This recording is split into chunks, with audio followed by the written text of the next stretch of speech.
రాసినటువంటిది అంటే నేనంటే అహామస్తుంది. కానీ ఎందుకు నేనేమొస్తుందంటే శరీరధారయం ఉన్నాను కాబట్టి నేనైనా వచ్చేస్తుంది ఉచ్చరిస్తున్నా. కాబట్టి ఇది నేను రాసిన పొన్నాల రాజయోగి వారికి వారి శిష్యులు శ్లోకాలతో వాళ్ళని కొనియాడినారు. అదే మాదిరిగా మద్గురువైనటువంటి నిజానంద గుడిసి నరసింహరాజుకి సంతతినటువంటి మా అగ్రజులు సుధానంద సుగ్రేష్ వారికి కూడా నేను ఒక శ్లోకం రాసినాను.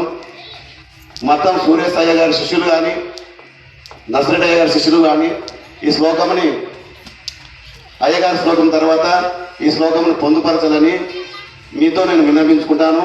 ఒకసారి ఆ శ్లోకాన్ని వినిపిస్తాను మిమ్మల్ని. ఒకసారి అనండి అమ్మ అందరూ కూడా. శ్రీరాజయోగి గురు శిష్యం నిజానంద దీక్షితం గుడిసి నరసింహయోగి సహధర్మచారిణం మీనాక్షమాంబ గర్భ సంజాతం శుద్ధానంద దీక్షితం పూర్ణబోధోపదేశికం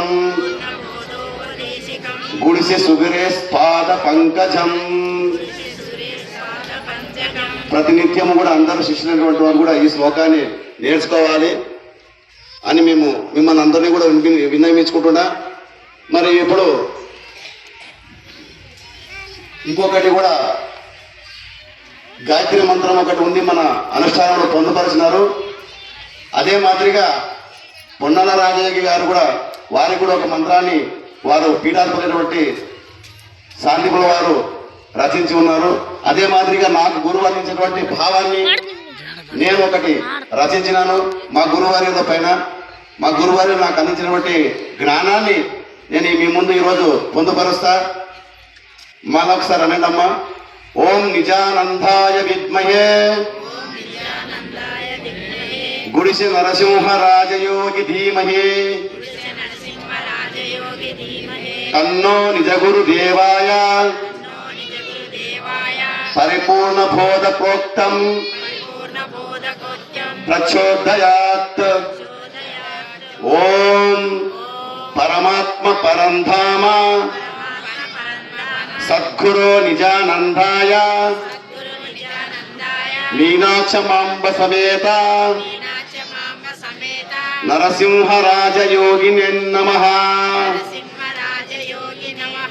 ఇది కూడా ప్రతి ఒక్కరు కూడా ఇది కూడా నేర్చుకొని ఇది మీరు అభ్యాసం చేసుకుంటే మీ మనసు కూడా నిక్షేపమవుతుందని చెప్పి నేను మిమ్మల్ని అందరినీ ఒకసారి కోరుకుంటున్నాను.